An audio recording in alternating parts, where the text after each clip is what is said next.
Hi, I'm Rhonda Zaluckyj with Patty Camara's Tumble Bear Connection, and today I'm bringing you some parenting top tips to do in your gym. First, we're going to start at the balance beam. On the balance beam, one of the first things you want to do is teach your parents how to spot their child. When walking down the beam, you'll notice most of the time what they'll do without direction is grab that child's hand and walk down the beam. They may think that, wow, look at my child's doing great just with the finger, but you want to teach them that holding around the waist is the best placement for them, because if they do step off the beam, they have them there for support. I'm not saying they have to squeeze it, but just hold it there, even hovering. What I tell my parents sometimes is just tickle them so mom's there, but keep those hands at the waist. Another thing is at the balance beam, don't dismount too high.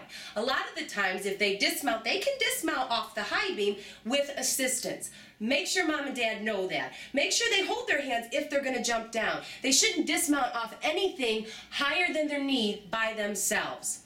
At the bars, a good thing to do is to tell your parents before you even start, for instance, doing a tuck hang, is support your children at the waist. Being that young, doing the bars, we want them to get on there and get used to them and hang on them, but if they're holding and there's no support in their arms, make sure mom and dad gives them a little bit so they learn how to do it, and sooner or later you'll realize that they are doing it by themselves.